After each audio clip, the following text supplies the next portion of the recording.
So we get our hopes up, and then same old Sunderland.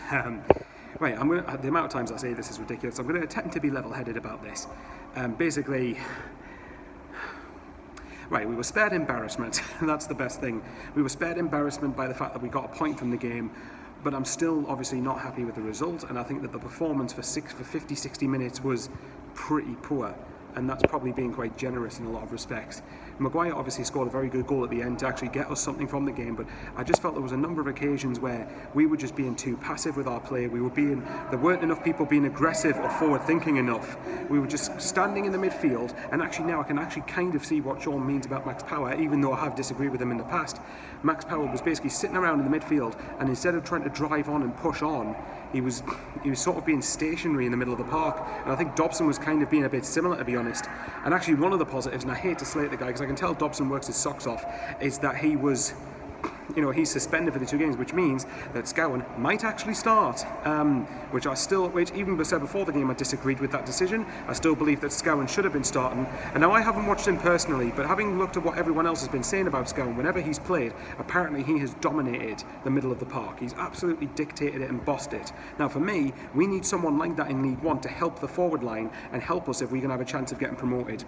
And this is one of the biggest things. Again, Parkinson, and I'm a broken record with the amount of times I've said this, Parkinson needs to stop being so stubborn when it comes to making change, which, to be fair, he did bring his subs on earlier than what I thought he would, but it doesn't change the point. For me, after about an hour, you could tell Bristol Rovers were tiring, and I believe if Parkinson really went for it in terms of the changes and brought the players on earlier in the game, I honestly believe we could have won that, even despite not playing very well. And that's one of the biggest frustrations. If we'd went at Bristol Rovers, really went at them and pressed them non-stop like we did against Hull, if we'd have done it like that, I honestly believe we could have won that game fairly comfortably. I really think we could have done. With the right application, I think we could have battered them.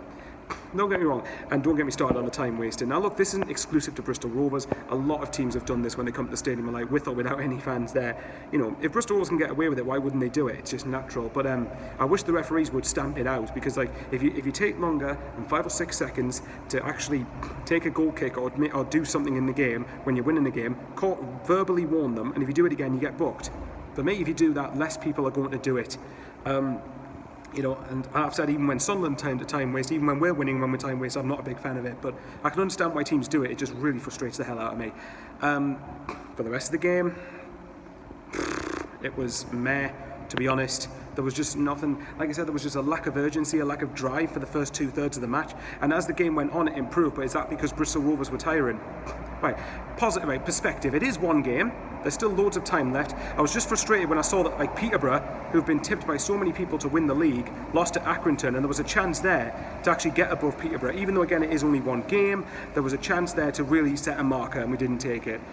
The positives is that in games against the so-called better sides, we do tend to perform a bit better, and I think Oxford, Peterborough and Charlton were definitely classed as that type of calibre. So as far as I'm concerned, let's see what happens. I think at the end of these next 3 games, I did say for the first 4 games of the season, 8 points was the absolute minimum that I would be expecting, and that was on the proviso that we won today. Obviously, as we didn't win today, if we can get 7 out of the next 3, that'd be very good actually, considering the level of opponent. But again, like I said, any less than a win today was a disaster, or at least, very least, potentially embarrassing. So I'll leave you there, guys. I've waffled on enough. I've wasted enough of your time.